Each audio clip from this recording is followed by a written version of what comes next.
Hello and welcome back to Project Nihilum 0. You may be wondering why we're back at the beginning of the game. After all, we just got into Act 2, we got our bounty hunter route, so what gives? The answer's simple. That last episode was the end. As of version 1.03, the bounty hunter route ends with the end of Act 1. Whether our remaining routes will have the same ending time, or maybe they'll actually continue, I don't know. I have not played either of them yet, so that's what we're gonna do now. We're going to get our next two routes. So we're gonna go through the game all over again. Except you guys are not going to see me go through this entire game over again. What I'm going to do is only really share what changes happen with either my different dialogue choices, because we do have some of those that are going to happen, or because of our ability. We also have two abilities left, as long as our two routes. Mind Glimpse is the one I'm going to use first, because I'm really intrigued to see what kinds of things we can get with that. So, with that said, let's get into it. Confused and dazed, you turn your head and manage to catch a glimpse of said notes as he fills in the last blank fields. Okay, so we're at the first place that things change. As you can see, all of the previous information I had is still filled in, so I am going to be changing it. So I'm gonna change it to 1407.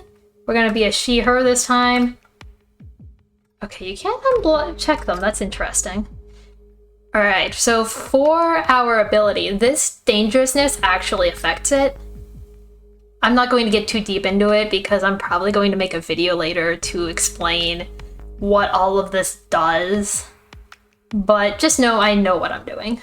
So want high, and then I cannot remember what I was planning to do here. I think, because I know I was doing low here, because I wanted to see what that potentially could do. I'm going to quickly check what I was doing here and see if I was going to do something different. I swear, I have brain cells and none of them function. Okay, so I was going to just stick with medium. So let's just get this over with and let's just sign our paperwork. The man in the lab coat quietly puts his pen aside and looks at you in silence for a moment. Ah, a gray one with the Mind Glimpse ability. And there is our ability achievement.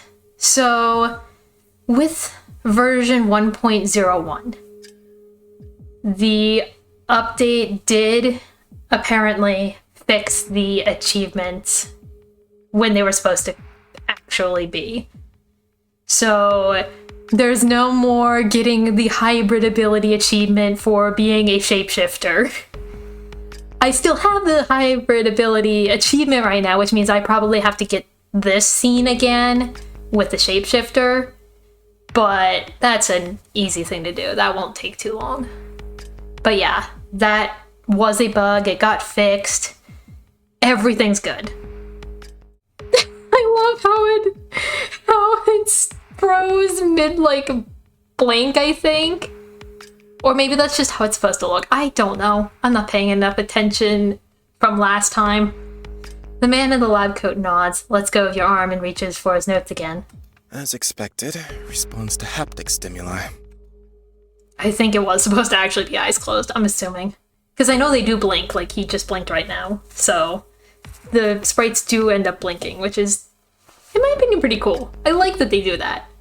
And of course the mouth moving, that whole thing, we've seen it, but I've not really brought it up because I don't know why I didn't bring it up. I should have. The mouth moves when they're talking, and that's pretty cool. He sighs and makes eye contact with you. What is your name? Alright, we are not going to be a problem. I'm gonna see what happens this time whenever we actually, like, respond. Because last time I did I don't know, and I was very flabbergasted by the reaction that he gave me of just, short-term memory seems to be limited. It's like, wow, way to insult me. Anyways, Gray 1407. He nods. Good. Short-term memory is intact. That's not... it's not supposed to be an insult, but it's kind of funny that my being like, oh, I'm going to be causing a little bit of problems. And he's just like, oh yes, short-term memory failing. It's like, no, I am just trying to be sassy and you're not getting it. The assessment test is now complete. Do you have any questions? If so, keep them to yourself. I don't get paid to talk. Get on other people's nerves. For once, I'm not trying to get on your nerves. I actually responded with the name that you gave me.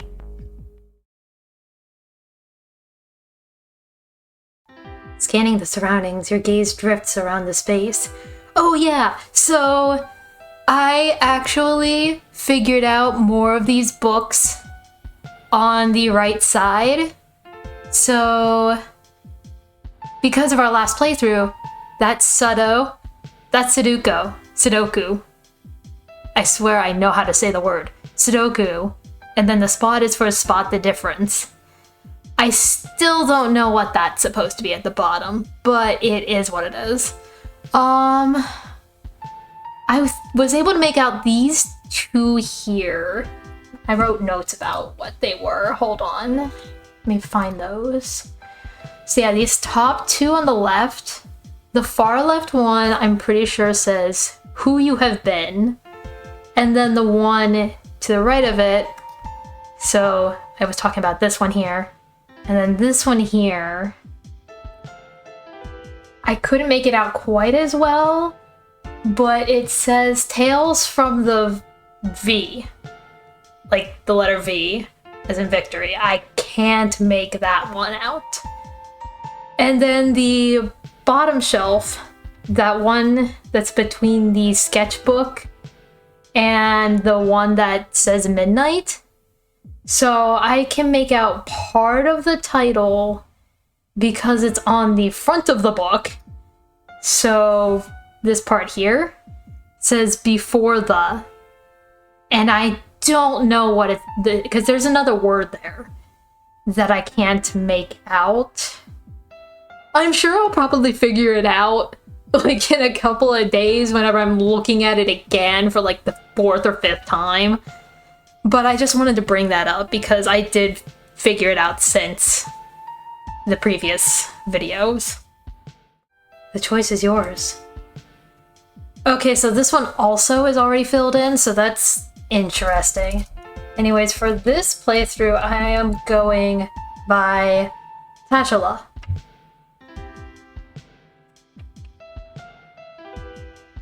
Oh yeah, I forgot. You have to click it after you input the name for some reason. I don't know why that is, but I remember the first time I played it, before I even like actually did a video, because I did do a little bit to like test like the volumes and stuff.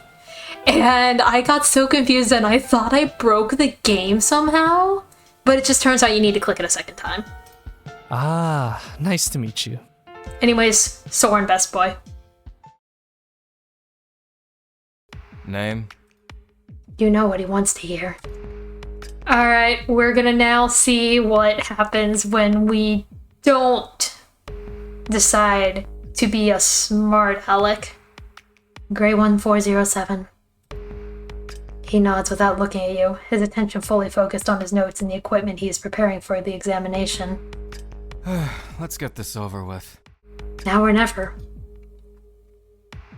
I am not going to do it this time. Even though I know the code, I'm not going to do it this time. I'll save it for later.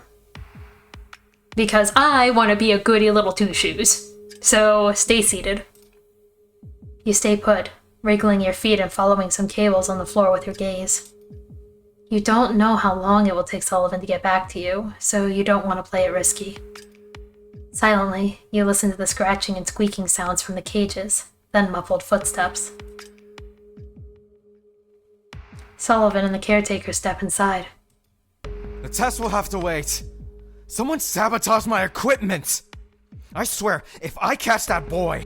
He grumbles and turns towards his animal test subject again as the caretakers blindfold you and bind your hands again.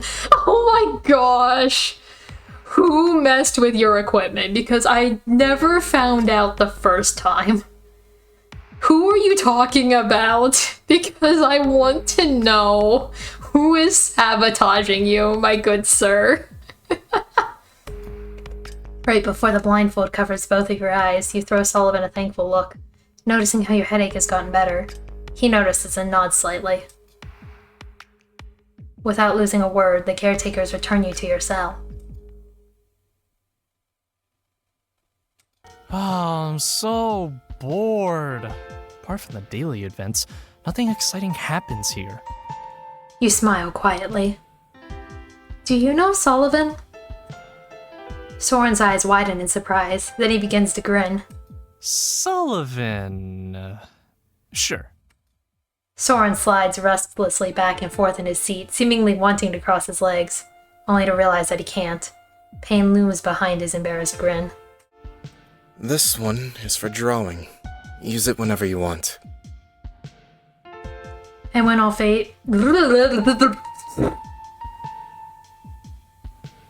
And when all pages are filled? He sighs, not amused by your questions. Dang, and that wasn't even like the mean one, okay. Then you'll get a new one. Okay. He points to the puzzle book. Let's start with the first page.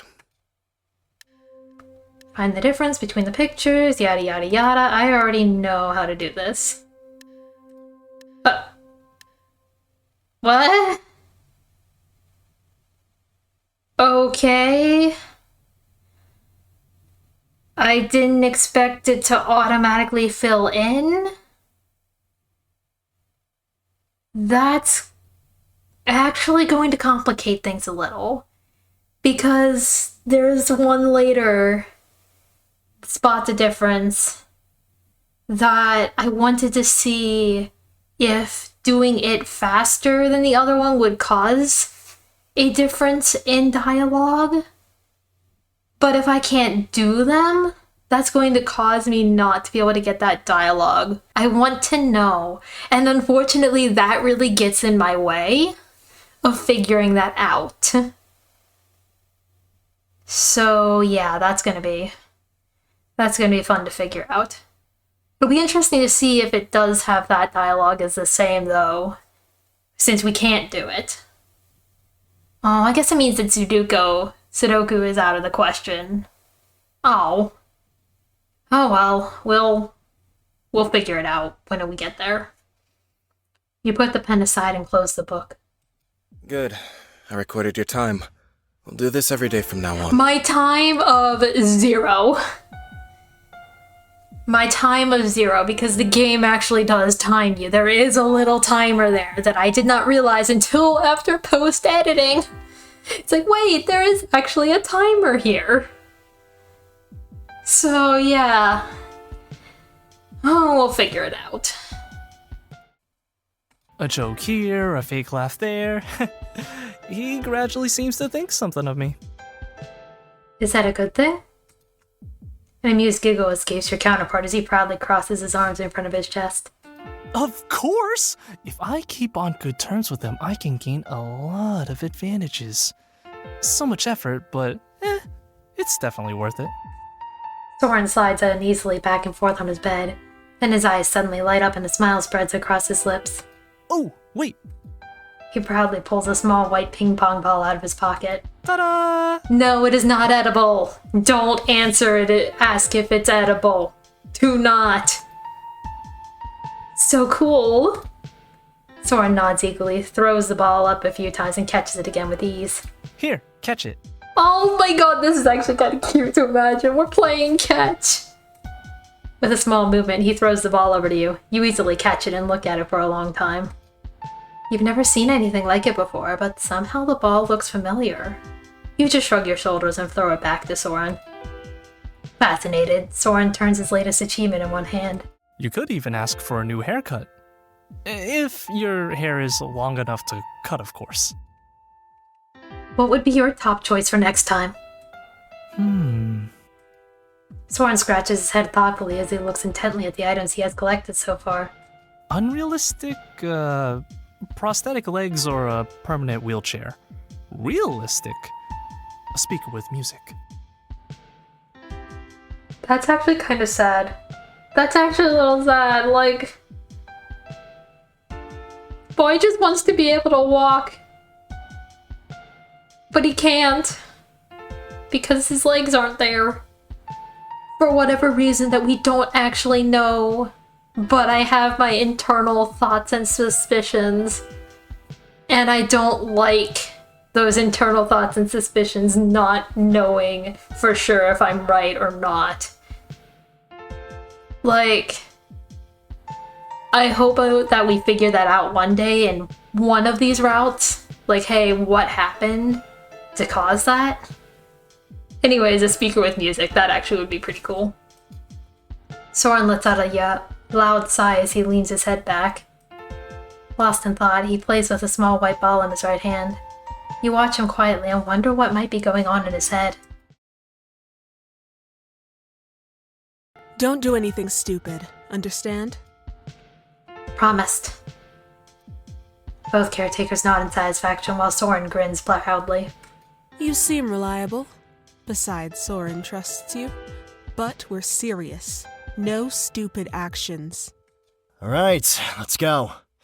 Time's running out.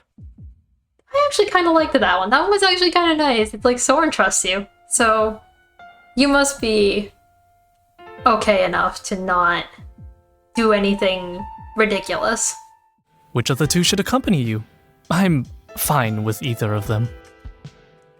Okay, so I'm a girl, I'm going to choose the girl, and also we didn't have her the last time, so I want to see what differences, if any, there ends up being.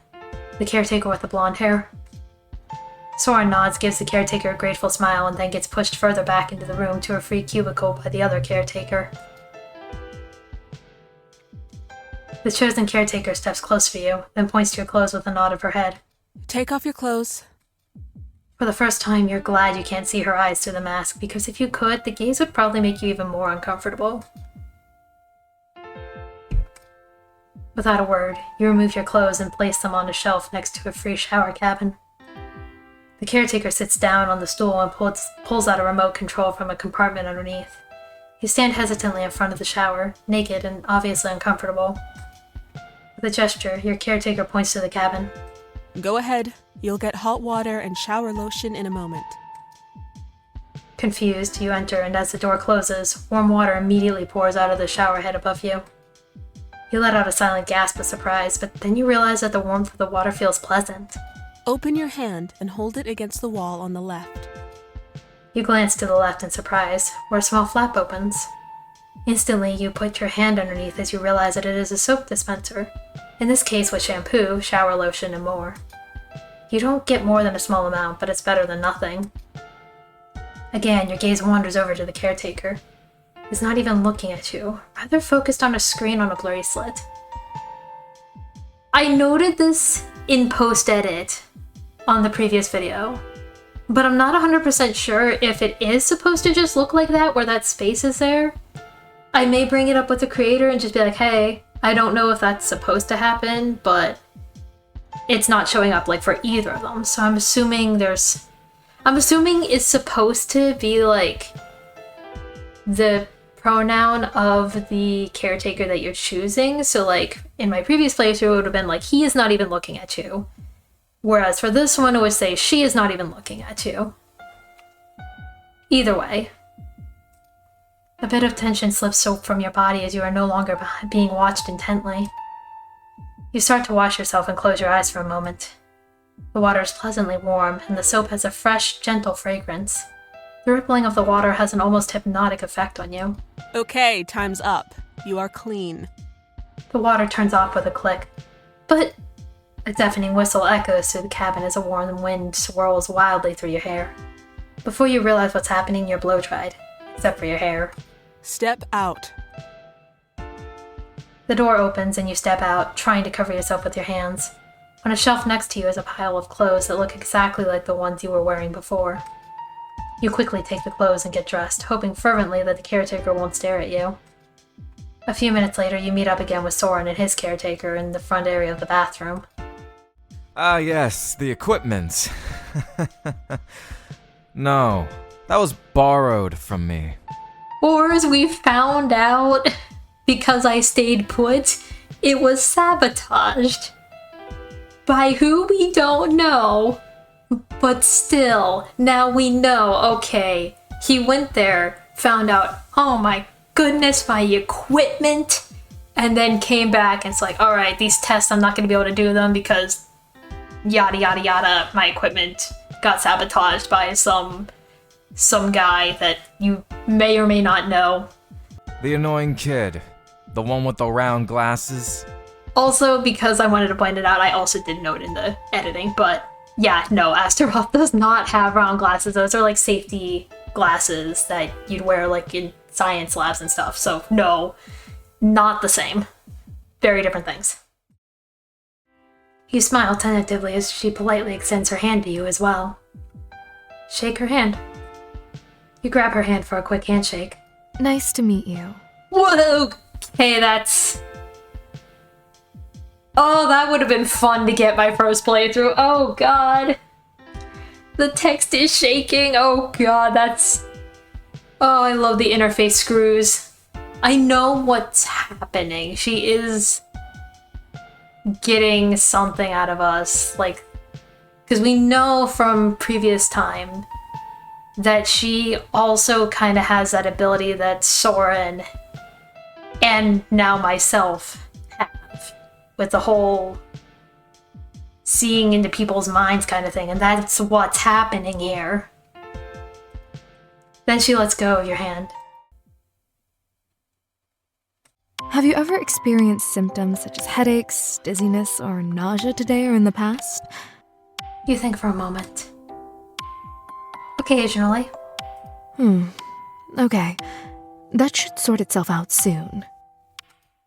Oh, okay. Nodding, you watch as she makes a quick note. Charlotte starts turning the pages again.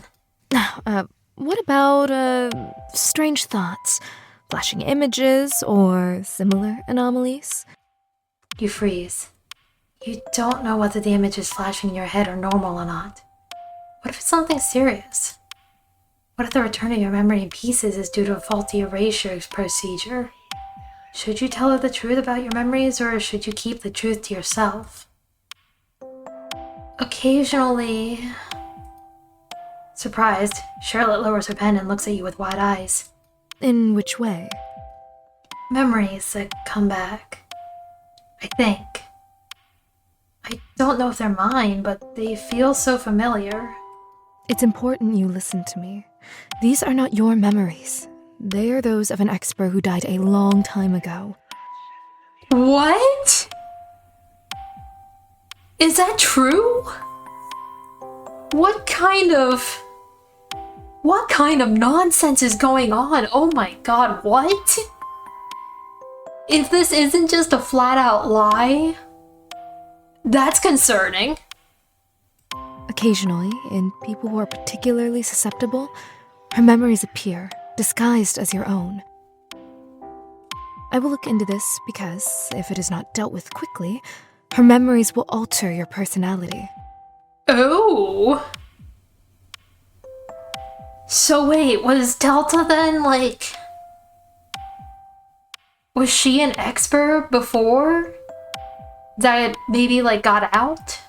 Or got in, like, the ether of the universe or something? Because this is... Oh my god. Man, I should have done this the first time. Why is everything like, it's just like, oh, I should have done this the first time because this would have actually been like neat to learn then. But I'm kind of glad we didn't, because then it's like, okay, now we have like some sort of context. Like, her memories will alter your personality. Episode 12. She took over us and attacked Zen and Charlotte. That is so cool that this like hint is there, like, hey, yeah, this is gonna mess you up. And then it did. Silent and a little pale in the face, you just nod, while a strange feeling spreads through your stomach.